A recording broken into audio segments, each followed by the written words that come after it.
3편은 이 순례자, 그러니까 성전을 향하여 올라가면서 불렀던 노래 중에서도 가장 짧은 그런 시입니다. 모두 몇 절로 되어져 있죠? 딱 3절밖에 되지 않습니다.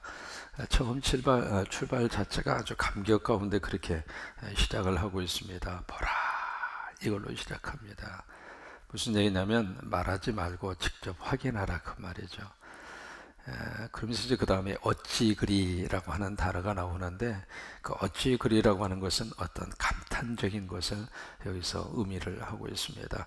너무 마음속에 벅찬 감격과 어떤 그 환상적인 어떤 모습을 보면서 와, 세상에 저럴 수도 있구나, 그런 어떤 마음들이 이 1절 속에 그대로 배어져 있습니다. 그래서 이제 1절에 그렇게 고백을 하고 있죠. 보라, 형제가 연합하여 통과하는 것이 어떻게 그렇게 선하고 아름다운 거라고 하는, 너무 이 다윗의 마음속에 벅차오르는 감격과 감탄을 이 시 속에다 그렇게 담아 놓고 있습니다. 여기 보시면 형제라고 하는 단어가 나오잖아요. 이 형제는 육신의 형제를 의미하는 것이 아니라 영적인 형제를 말합니다. 여러분, 참 묘합니다. 육신의 형제는 가까워서 참 좋을 수도 있지만, 육신의 형제는 가까웠기 때문에 오히려 더 의인하는 경우들도 많고, 육신의 형제끼리 화목하지 못하는 경우도 여러분 있어요, 없어요? 참 많습니다. 성경에도 그런 예를 굉장히 많이 찾아볼 수 있는데, 아브라함과 롯, 이거 조카하고 삼촌 사이인데 보통 사이가 아니거든요.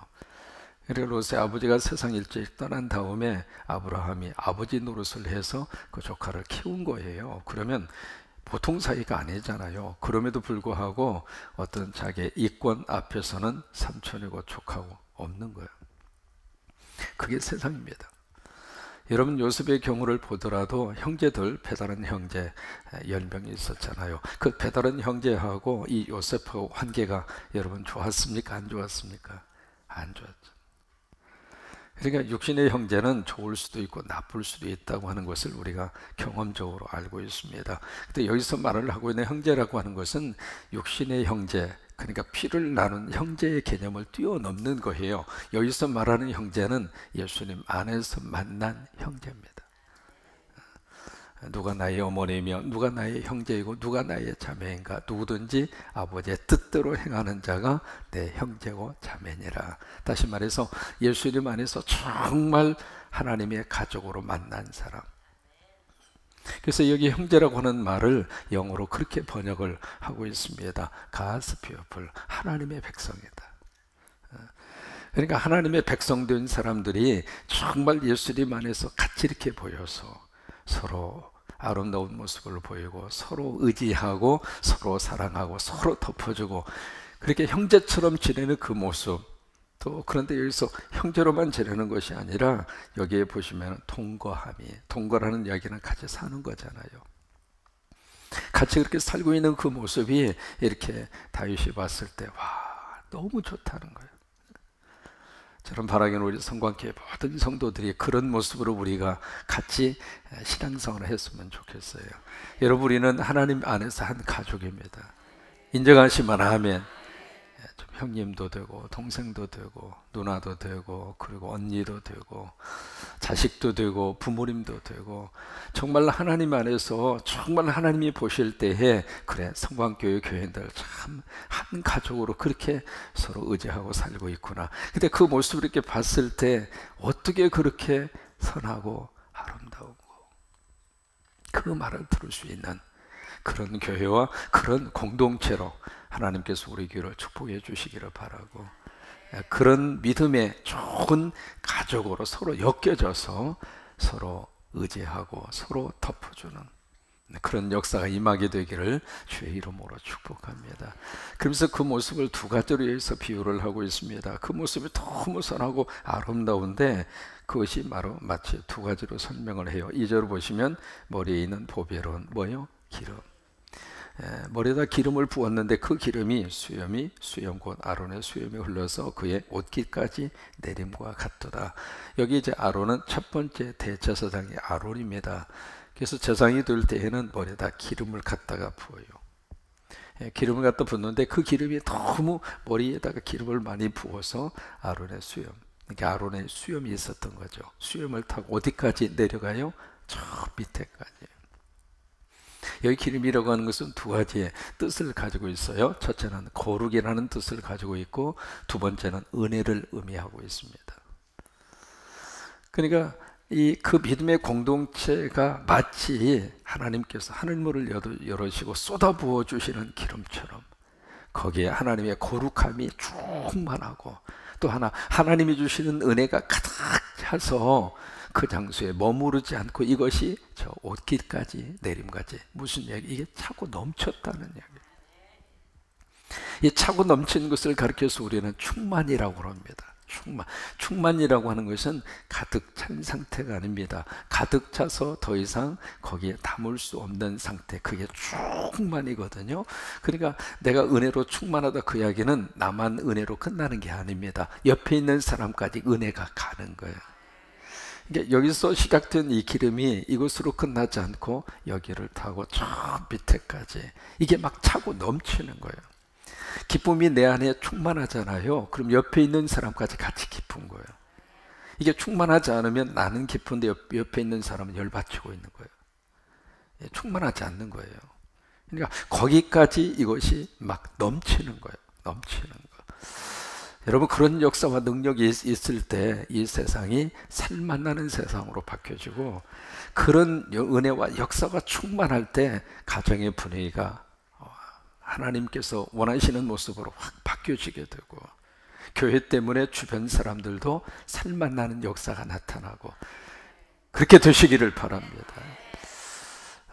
결혼을 했는데 남편의 수입이 적습니다. 그래서 이 가정주부가 뭘 할까 싶어서 그 동네에다가 가게를 하나 이렇게 냈습니다. 냈는데 이분은 처음부터 내가 예수 믿는 사람으로서 정직하자, 예수 믿는 사람으로서 가장 좋은 물건을 갖다가 팔자, 그렇게 해서 이제 가게를 시작을 했는데, 그게 소문이 난 거예요. 소문이 나서 많은 사람들이 와서 가게 와서 물건을 사갑니다. 너무 바빠서 물건이 다 딸릴 정도로, 그래서 나중에는 추록으로 갖다 물건을 놓고 팔아야 할 정도로 정신없이 이렇게 물건을 팔았어요.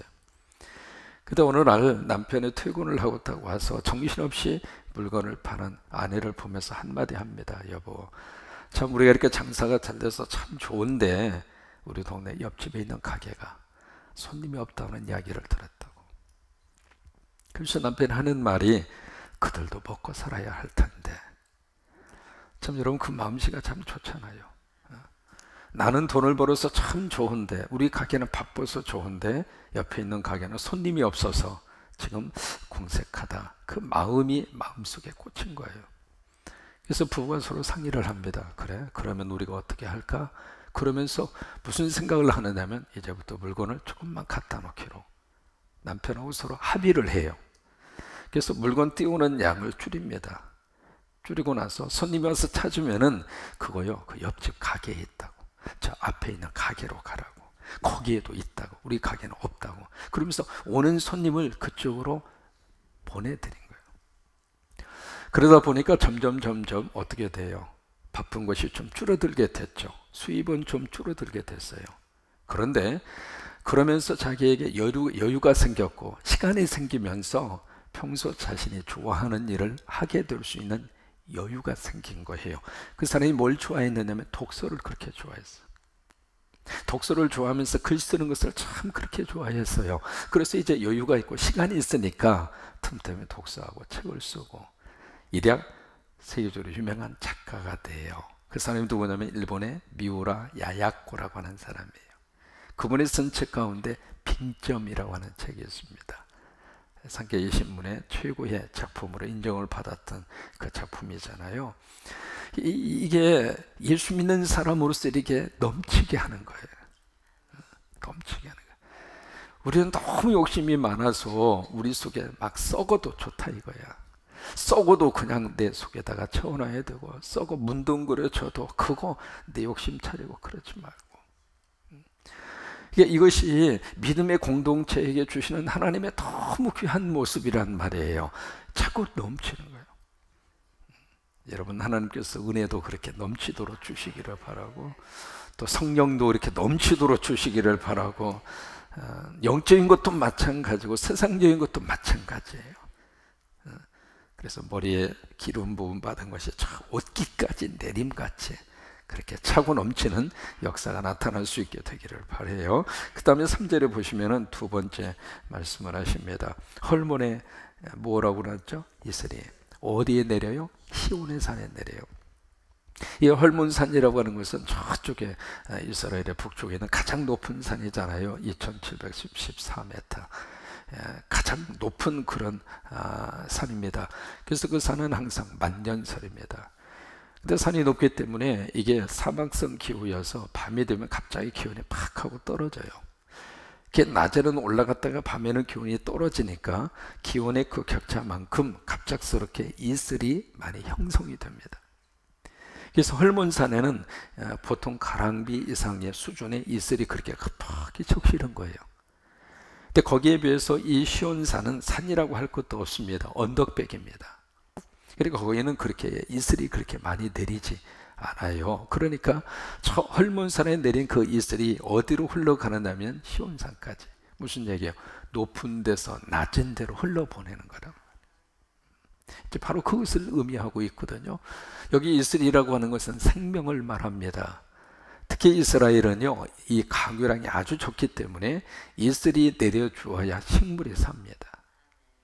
그러니까 여기 헐몬산에 내렸던 그 이슬이 바로 자기만 살고 자기만 생명을 유지하고 끝나는 것이 아니라 그 높은 데서 낮은 데로 흘러보내는 거예요. 그래서 나도 살지만 당신도 살자, 그거예요. 이것이 바로 살림의 역사입니다. 살림의 역사. 남편 없이 아기를 혼자 기르고 있는 여성이 계셨어요. 살림이 궁색하죠. 갓난아기가 막 보채니까 이 아기한테 분유를 사주기 위해서 꼬깃꼬깃한 10,000원짜리를 들고 가게에 갔습니다. 가게에 가서 이제 분유통을 딱 들고 캐셔야 됐다고 해서 얼마예요? 하면서 10,000원짜리를 내밀려고 딱 하니까 그거요? 16,000원이에요.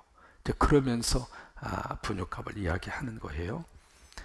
그래서 이렇게 보니까 그 여자분이 들고 있는 돈에 딱 꼬깃꼬깃한 10,000원짜리 하나밖에 없는 거예요. 16,000원이라는 말을 듣고 안 되겠네요. 돈이 부족하네요. 그리고 이제 돌아서는 거예요. 돌아서는데 그 모습을 이 가게 주인이 보면서 무슨 생각이 들었느냐면 순간적으로 참 아기한테 주고 싶은데 돈이 부족하구나, 그 생각이 드는 거예요. 근데 그 생각을 듣고 그것으로 끝난 것이 아니라 순간적으로 그 분유를 들고 갔다가 진열대에, 그러니까 아주머니가 나가려고 하는 순간이죠. 분유통을 들고 진열대에 갖다 놓으면서 일부러 톡 하고 떨어뜨렸어요. 분유통을 떨어뜨리니까 이제 밑으로 톡 하고 떨어졌죠. 그러는 순간 되돌아서 가는 그 아주머니를 부릅니다. 다시 들어오시라고. 왜요?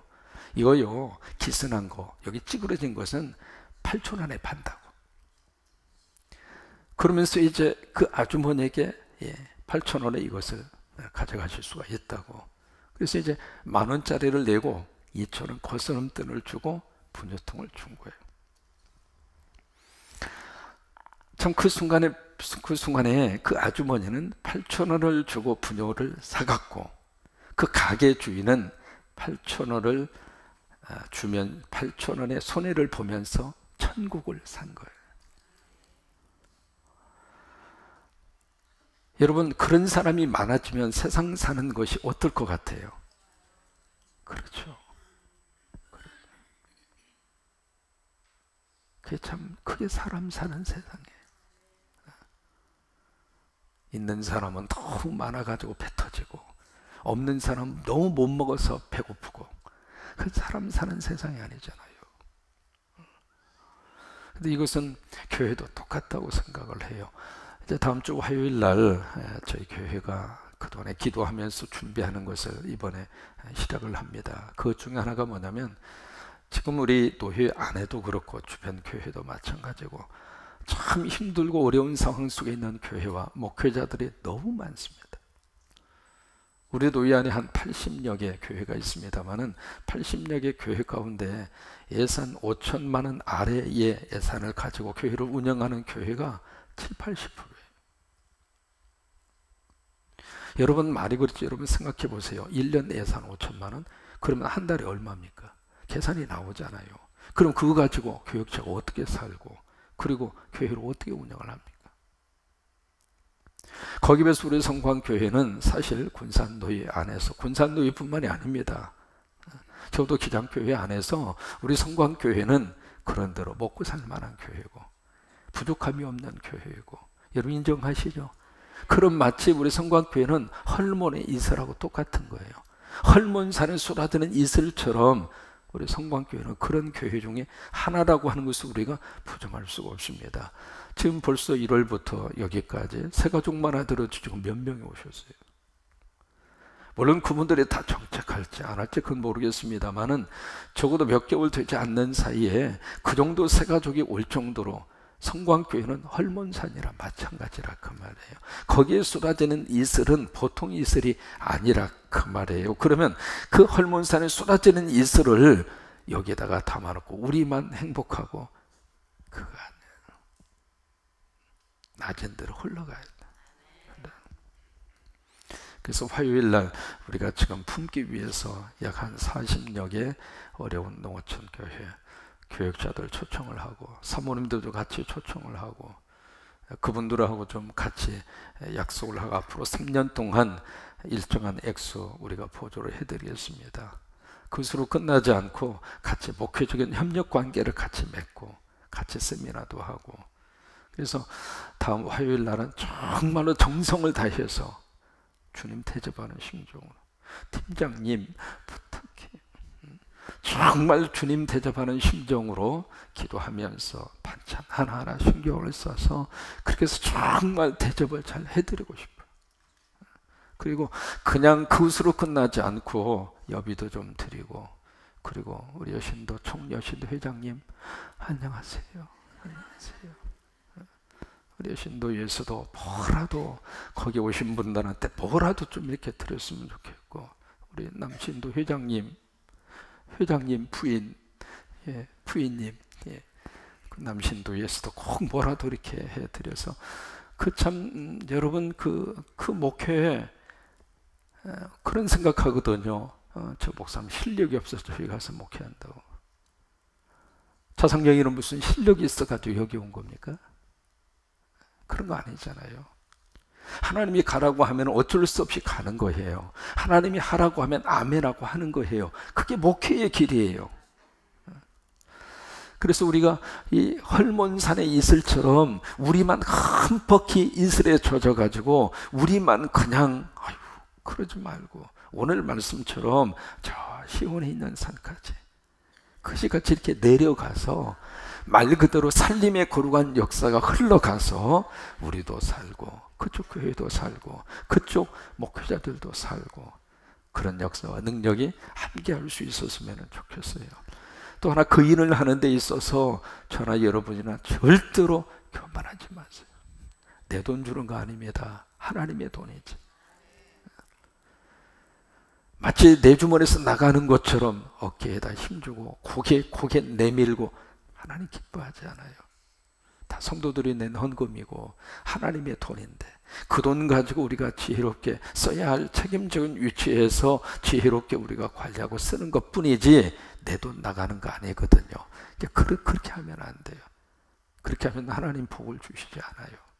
더 겸손하게, 더 정말 겸손한 마음으로 우리가 섬기고 그분들을 정말 그런 마음으로 그런 역사와 능력이 아름답게 일어났으면 좋겠어요. 그게 다음 주 화요일 날입니다. 화요일 날 이제 그 사역을 하려고 그러는데 오늘 여기 3절의 말씀이 그래서 더 마음에 그렇게 강하게 와닿아요. 헐몬의 이슬이 시온의 산들에 내림 같도다. 여러분 하나님의 말씀을 듣고 끝나는 것보다도 그 말씀대로 실천하고 말씀대로 순종하면 복이잖아요. 이것은 개인도 그러고 교회도 그러고 똑같은 거예요. 똑같은 거예요. 그래서 그러면서 하는 말이 바로 거기에 하나님이 복을 주셨어요. 거기에 하나님이 여기에 복을 명령하셨다 그렇게 말하고 있는데, 명령하셨다 그 말씀의 의미도 듭니다만은 거기다가 하나님이 복을 막 쏟아부어 주셨다 그 말이에요.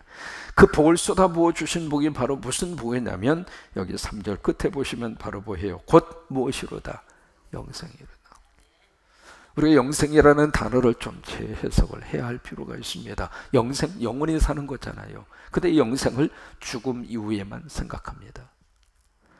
죽음 이후의 영생 맞습니다. 근데 그것으로 끝나지 않습니다. 우리가 예수 그리스도 안에서 하나님을 만나는 순간부터 영생입니다. 이게 오늘 하루를 살아도 예수 그리스도 안에서 하나님과 함께 동행하면 오늘의 영생이 된다 이 말이에요. 그러니까 이 영생은 또 하나, 두 번째 어떤 의미를 가지고 있느냐면, 영생이라는 단어 속에 질적인 어떤 변화, 그게 영생입니다. 시간적으로만 영원히 가는 영생으로 끝나는 것이 아니라 지금 삶의 이 순간에 질적으로 변화된 인생, 그게 영생이라고 하는 거예요. 그러면 지금도 오늘 하루도 얼마든지 우리가 예수님 안에서 영생을 누리고 살 수 있다는 거예요. 그 복을 하나님 바로 거기에다가, 다른 곳이 아닙니다. 예수 안에서 서로 형제 자매로 서로 위해주고 서로 사랑하고 서로 덮어주고. 그래서 교인들은 남의 말 그렇게 함부로 하시면 안 됩니다. 막 그냥 무슨 들은 말이라 할지라도 확인하시고 하셔야 되고, 그리고 내가 이렇게 보여줬다 하더라도 내 판단이 항상 옳은 게 아닙니다. 그렇기 때문에 교인들은 서로가 향해서 말보다는 소리 먼저 가야 돼요. 이건 좀 닦고, 립스틱 바를 때 꼭 그렇게 기도하세요. 오늘도 주님 이 문을 닫아주세요. 남자들도 립스틱 발라야 돼요. 남자는 여자나 마찬가지예요. 남의 말 그렇게 막 좋아하시고 그러지 마세요. 왜요? 내가 뿌려놓으면 나도 남으로부터 똑같이 그 말 듣게 돼 있어요. 그렇게 하시면 안 돼요. 그러지 말고, 가족으로 우리를 하나님이 만나게 하셨으니까 그냥 토닥거려주고 그냥 격려하고 서로 그냥 덮어주고, 그렇게 하셔서 하나님이 딱 우리 교회를 보실 때, 그래 참 아름답고 멋있구나, 그 하나님의 거룩한 축복을 받을 수 있도록. 그래서 두 가지 은혜죠. 바로 뭐예요? 기름처럼 은혜가 어떻게 차는 것으로 끝나지 않고 그 은혜가 넘쳐서 우리 교회의 은혜가 넘쳐서 주변 이웃까지 같이 이렇게 흘러가고, 그리고 헐몬의 이슬 같은 그 생명의 거룩한 역사가 위에서부터 아래로 이렇게 쏟아져 가서 나도 살고 남도 살리고, 그런 역사가 함께 하시게 되기를 주의 이름으로 축원합니다.